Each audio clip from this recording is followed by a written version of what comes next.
specific point. We are aware of reports of a proposed visit by this vessel at Hambantota port in August. Let me just say the government carefully monitors any development having a bearing on India's security and economic interests and takes all necessary measures to safeguard them. I think that should be a clear message. Bharat ने जिस श्रीलंका को आर्थिक बदहाली जैसे बुरे वक्त में साथ दिया, वही अब भारत को घेरने में चीन की मदद कर रहा है। इसे भारतीय कूटनीति की नाकामी कहा जाए या श्रीलंका की मजबूरी, पर यह सच है कि भारतीय तट से सिर्फ कुछ किलोमीटर की दूरी पर हिंद महासागर में श्रीलंकाई सीमा के अंदर चीनी नौसेना का जहाज खड़ा होगा। ये जहाज हम्बनटोटा बंदरगाह पर खड़ा होगा। वही हम्बनटोटा बंदरगाह जिसे चीन की सरकारी कंपनी ने तैयार किया और उसकी कीमत अदा नहीं करने की स्थिति में कोलंबो ने चीन को उसे 99 साल की लीज पर दे दिया है। श्रीलंका ने चीनी जहाज की मौजूदगी पर सफाई दी है।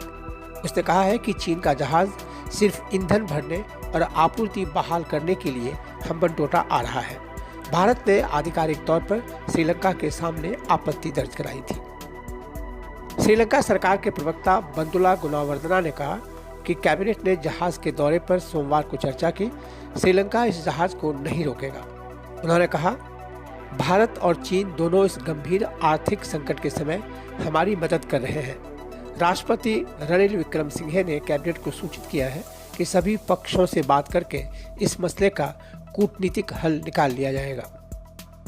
उन्होंने कहा कि चीन का जहाज एक सप्ताह तक केवल ईंधन भरने और आपूर्ति बहाल करने के अलावा कोई और काम नहीं करेगा। लेकिन रक्षा विशेषज्ञों का मानना है कि चीनी नौसेना का जहाज युआन वांग 5 सिर्फ ईंधन भराएगा और चला जाएगा, ये मानना नादानी होगी। दरअसल ये अत्याधुनिक सैटेलाइट और मिसाइल ट्रैकिंग प्रणाली से लैस है और इसे खोजबीन व पड़ताल करने के काम में महारत हासिल है। ये जहाज सर्विलांस का काम कर सकेगा और भारतीय तट पर खड़े भारतीय नौसेना के जहाज या उसके आसपास बसे रक्षा प्रतिष्ठानों की जासूसी कर सकेगा। बता दें कि भारत के दक्षिणी राज्यों से हम्बनटोटा पोर्ट की दूरी महज कुछ किलोमीटर की है। भारत की चिंता यह है कि चीन के इस जहाज के जरिए दक्षिण भारतीय राज्यों में मौजूद परमाणु शोध केंद्रों और बंदरगाहों पर आसानी से निगरानी रखी जा सकती है। श्रीलंका पहले भी इस जहाज के आने को सामान्य गतिविधि बता चुका है, लेकिन यह सामान्य मामला नहीं है। रक्षा विशेषज्ञों का कहना है कि यह चीन की डायमंड नेकलेस रणनीति का हिस्सा है। डायमंड नेकलेस चीन की वह रक्षा रणनीति है जिसके तहत वो चारों ओर से भारत की घेराबंदी करना चाहता है। इसमें रोड एंड बेल्ट इनिशिएटिव यानी BRI के तहत चीन से पाकिस्तान तक जाने वाली सड़क होगी, तो भारत के समुद्र तटीय इलाकों पर श्रीलंका, म्यांमार, बांग्लादेश से लेकर पाकिस्तान और अफगानिस्तान व ईरान तक बंदरगाहों पर चीनी नौसेना की किसी न किसी रूप में मौजूदगी होगी।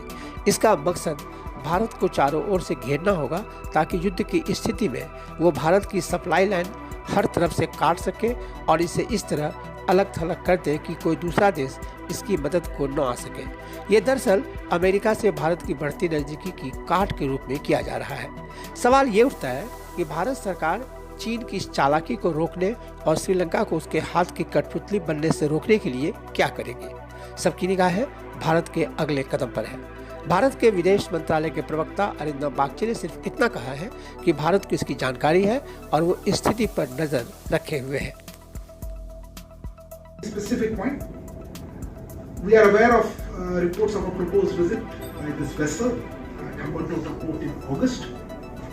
Let me just say the government carefully monitors any development having a bearing on India's security and economic interests and takes all necessary measures to safeguard them. I think that should be a clear message.